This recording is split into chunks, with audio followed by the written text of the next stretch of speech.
Hello everyone, welcome to my channel. तो भाई अब हम बात करते हैं हमारे नेक्स्ट टॉपिक की, जो कि हमारा फिजियोलॉजिकल चेंजेस के अंदर चल रहा है मिडवाइफरी में। तो इसमें मेटाबॉलिक चेंज देखेंगे हम ड्यूरिंग प्रेगनेंसी। हमारे मेटाबॉलिक चेंज कौन कौन से और कैसे कैसे होते हैं। तो इसमें हमारा जनरल मेटाबॉलिक चेंज में इन्होंने बताया कि जो मेटाबॉलिज्म होता है वो इंक्रीज होता है due to need of the growing foetus and the uterus. तो ये जो हमारा होता है ये जरूरतों को देखा जाता है। तो मेटाबॉलिक सिस्टम हमारा कब इंक्रीज होता है? जो हमारी ग्रोइंग फीटस की ग्रोइंग और यूटरस के लिए जो हमारी जरूरतें चलती जरूरतें होती हैं उनके लिए हमारा मेटाबॉलिक चेंज जो है वो देखा जाता है। और बासल जो हमारा मेटाबॉलिक जो इंक्रीज होता है वो हमारा 30% हायर हो जाता है average the non pregnant women. तो जो हमारी नॉन प्रेग्नेंट वोमेन होती है उसकी बजाय हमारी जो प्रेग्नेंट वोमेन होती है उसमें 30% ज्यादा मेटाबॉलिक सिस्टम हमारा तेजी से काम करता हुआ है, तेजी से चेंज जो है देखे जा सकते हैं।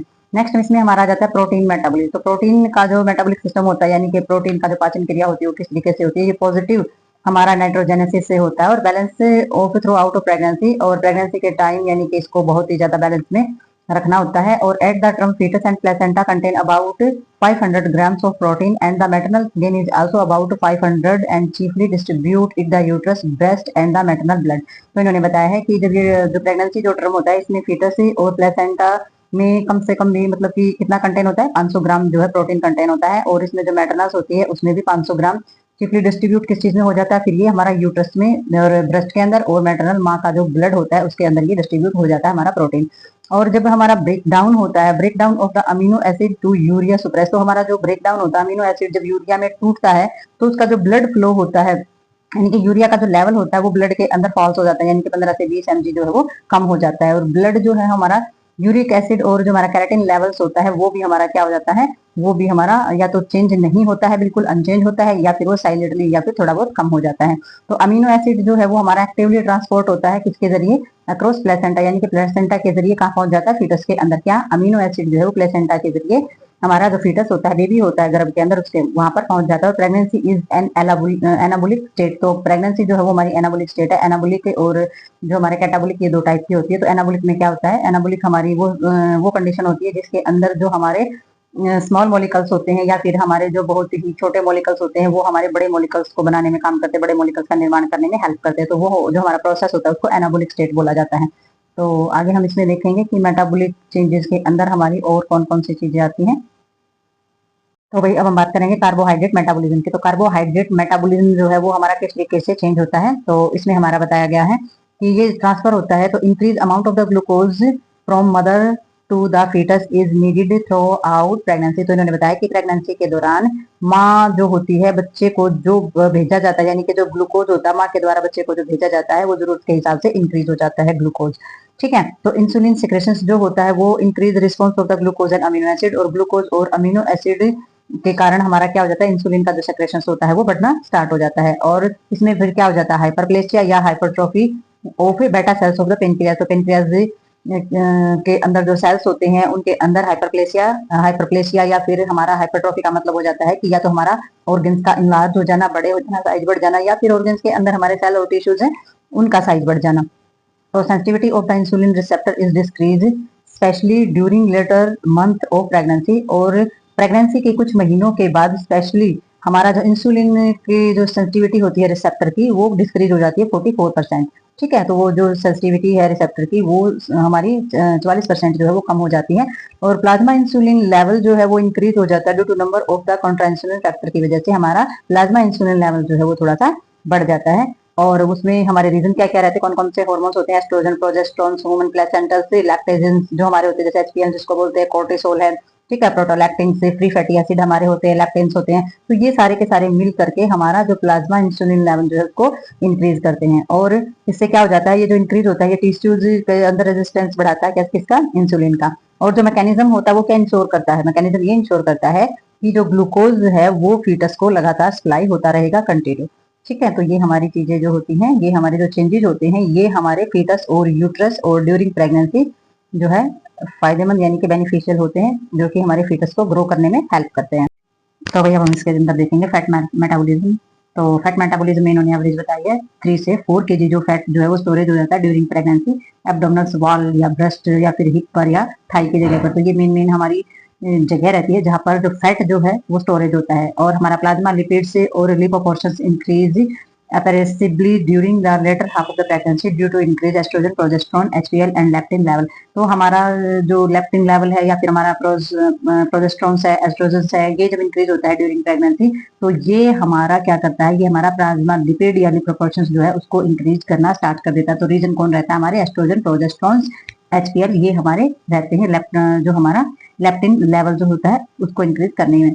ठीक है, तो हमारे जो लिपिड्स मेटाबॉलिज्म होता है, एक तो होता है फैट, एक होता है लिपिड जिसको चर्बी बोला जाता है। तो ये मेटाबॉलिज्म कैसे होता है, जो एसडीएल लेवल इंक्रीज होता है by 15 LDL utilize for placental synthesis. तो इसमें एसडीएल लेवल जो होता है, एसडीएल में क्या हो जाता है, हाई डिसेंटी हमारी लिपोपोर्शंस हो जाता है। ठीक है, और एलडीएल में क्या हो जाता है, लो डिसेंटी लिपोपोर्शंस हो जाता है हमारा। तो ये लेवल जब इंक्रीज होता है तो 15% ये हमारा इंक्रीज होता है। और जो एलडीएल्स होता है इसमें प्लेसेंटा के अंदर जो प्लेसेंटल जो वर्क होता है उसके अंदर यूटिलाइज हो जाता है सिंथेसाइज करने में। ठीक है, तो इसमें हमारा जो 15% है वो हमारा यूटिलाइज यानी कि 15% तो हमारा इंक्रीज होता है। एसडीएल और एलडीएल जो है वो हमारा प्लेसेंटल सेक्टोइड को सिंथेसिस करने में यूज हो जाता है। तो this hyperlipidemia of normal pregnancy is not erythrogenesis. तो इन्होंने बताया है कि जो हमारा हाइपर लिपिडीमिया का मतलब हो जाता है कि ब्लड के अंदर लिपिड सब्सटेंसेस जरूरत से ज्यादा बढ़ जाना। तो वो नॉर्मल प्रेगनेंसी के अंदर ऐसा हो सकता है, ब्लड के अंदर हमारी जो सब्सटेंसेस है चर्बी के या लिपिड के वो बढ़ जाते हैं, नॉट ऑफ द एथ्रोजेनेसिस। बट ये एथ्रोजेनेसिस नहीं होती है। एथ्रोजेनेसिस क्या होता है, एथ्रोजेनेसिस होते हैं हमारी जो वेसल्स होती हैं उनके अंदर स्टोरेज हो जाना और पुटिका वगैरह जम जाना और उसकी वजह से ब्लॉकेज हो जाना। तो कहने का मतलब ये है कि प्रेगनेंसी के दौरान नॉर्मल हाइपरलिपिडीमिया हो जाता है बट वो एथ्रोजेनेसिस नहीं होता है। The activity of the lipoprotein lipase is increase. तो इसमें जो हमारी इसकी जो एक्टिविटी होती है लिपोपोर्शन लिप्सिस की वो ज्यादा बढ़ जाती है। और lipid compounds of the drugs, ये हमारी जो टेबल है 5 से 6 में, उस टेबल्स में कंपोनेंट्स दिखाया गया लिपिड्स के कि किस तरीके से चेंज होते हैं।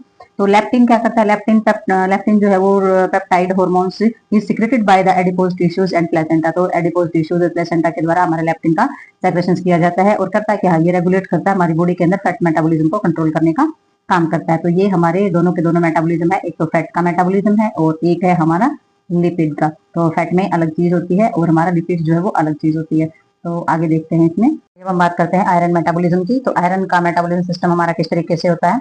तो आयरन जो है वो ऑब्जर्व कर लिया जाता है हमारा, मतलब आयरन का जो सिस्टम होता है एब्जॉर्प्शन का ही होता है और डिओडिनम और जेजुनम के द्वारा इसको रिलीज किया जाता है। और रिलीज करके ये कहाँ जाएगा, ये हमारा हो जाएगा ट्रांसफेरेंस सर्कुलेशन यानी कि ब्लड सर्कुलेशन के अंदर ये मिक्स हो जाता है। और 10% जो हमारा आयरन होता है उसका तो एब्जॉर्प्शन कर लिया जाता है। और iron field form of the transference of the incorporated into the haemoglobin में 75% और myoglobin stored at the carotenes of the haemosiderins. तो इन्होंने बताया है कि 10% जो होता है उसका तो एब्जॉर्प्शन कर लिया जाता है, लेकिन जो 75% होता है इसमें हीमोग्लोबिन और मायोग्लोबिन के अंदर जो उसमें स्टोरेज होता है और जो स्टोरेज होती है वो हमारे जो फेरेटिन्स होता है, फेरेटिन्स का मतलब हो जाता है कि ऐसे प्रोटीन जो कि आयरन को स्टोर करके रखते हैं। तो ये ऐसे प्रोटीन होते हैं जो कि हमारा आयरन को स्टोर करके रखते हैं। और हीमोसिड्रेशन का मतलब हो जाता है कि आयरन का बहुत ज्यादा मात्रा में स्टोरेज हो जाना। ठीक है, तो या तो हमारे प्रोटीन के अंदर बहुत ज्यादा आयरन वहां जाके रुक जाएगा या फिर हमारा बहुत ज्यादा जो लिपिड्स होती है वो एक जगह पर इकट्ठी, यानी कि जो हमारा आयरन होता है वो एक जगह पर इकट्ठा हो जाएगा। लिपिड्स अलग चीज है, आयरन अलग चीज है। तो आयरन जो है वो ट्रांसपोर्ट होता है हमारा एक्टिवली और प्लेसेंटा से फीटस तक पहुंचा दिया जाता है। बड़े ही आराम से ये पहुंचाया जाता है प्लेसेंटा से फीटस तक। और जो आयरन होता है रिक्वायरमेंट ड्यूरिंग प्रेगनेंसी, तो आयरन जो होता है प्रेगनेंसी के दौरान उसकी बहुत ज्यादा जरूरत होती है और कंसिडरेबल्स होता है, mostly limited to the second half of the pregnancy. तो हमारा जो प्रेगनेंसी का जो सेकंड हाफ यानी कि दूसरा जो भाग स्टार्ट होता है प्रेगनेंसी का, तो उसमें उस तक इसकी जरूरत होती है। जैसे कि 12 हफ्ते तक की जो प्रेगनेंसी होती है वहां तक आयरन की बहुत ही ज्यादा जरूरत होती है। इसलिए प्रेगनेंसी के स्टार्ट होते ही फोलिक एसिड लेना बहुत ज्यादा जरूरी बताया जाता है, ताकि किसी भी तरीके से आयरन की कमी नहीं होनी चाहिए। और आयरन डेफिशिएंसी से बेबी की जो फॉर्मेशंस होती है, बेबी के जो भी कुछ अंग बनते हैं, वो भी बेबी के अंदर जो भी कुछ चीजें इंक्रीज होती हैं, ग्रोथ और डेवलपमेंट होता है, उसके अंदर किसी भी तरीके की कमी ना रहे, इसलिए आयरन जो है वो इंक्रीज कराया जाता है। तो आगे थोड़ा सा टेबल के अंदर तो इसमें दिया गया हमारा change of the lipid metabolism. तो लिपिड्स मेटाबॉलिज्म जो चेंज किस तरीके से आता है ड्यूरिंग प्रेगनेंसी, ये हमारा पैरामीटर दिया गया है इसमें। ये नॉन प्रेग्नेंट औरत के दिया गया है, ये प्रेगनेंसी नियर टर्म दिया गया है और ये चेंजेस दिए गए हैं। तो टोटल लिपिड्स जो हमारी चर्बी जो होती है वो जो नॉन प्रेग्नेंट होती है उसमें कितनी होती है 650 और जो प्रेग्नेंट होती है तो उसमें 1000 तक हमारी पहुंच जाती है, यानी कि 50% जो है चेंज आ जाता है। एलडीएल और कोलेस्ट्रॉल देखा जाता है तो हमारा देखा जाएगा कैसा कोलेस्ट्रॉल होता है। एलडीएल जो कोलेस्ट्रॉल होता है बैड कोलेस्ट्रॉल होता है, हमारा एचडीएल होता है वो हमारा सही होता है, क्योंकि एलडीएल जो होता है उसमें जो कंसंट्रेशन जो घनत्व होता है वो कम हो जाता है और वो नली के अंदर यानी कि ब्लड के अंदर जमना या वेसल्स के अंदर जमना स्टार्ट हो जाता है। तो नॉन प्रेग्नेंट में 180 होता है और प्रेगनेंसी के दौरान ये 260 हो जाता है। तो 40% जो है एलडीएल बढ़ने की, कोलेस्ट्रॉल बढ़ने की प्रॉब्लम क्रिएट हो सकती है। तो एचडीएल जो होता है वो 60 होता है, 60 से 7 हो जाता है हमारा। तो इसमें 50% जो है चीजें हमारी चेंज होती हैं। आगे हमारा आ जाता है ट्राई ग्लाइकोराइड्स, ये हमारे शुगर या ग्लूकोज से रिलेटेड है। तो इसमें 80% जो है होता है नॉन प्रेग्नेंट में और प्रेग्नेंट औरत के अंदर 240 होता है। इसमें 100% चेंजेस जो है वो आ जाते हैं ड्यूरिंग प्रेगनेंसी। तो ये जो चीजें थी ये थी हमारे लिपिड्स को लेकर के। तो ये जो टॉपिक है हमारा जो चेंजेस का, मेटाबॉलिक चेंजेस का, ये यहीं पर खत्म होता है। तो मिलते हैं नेक्स्ट वीडियो में नेक्स्ट टॉपिक के साथ। तब तक के लिए बाय बाय।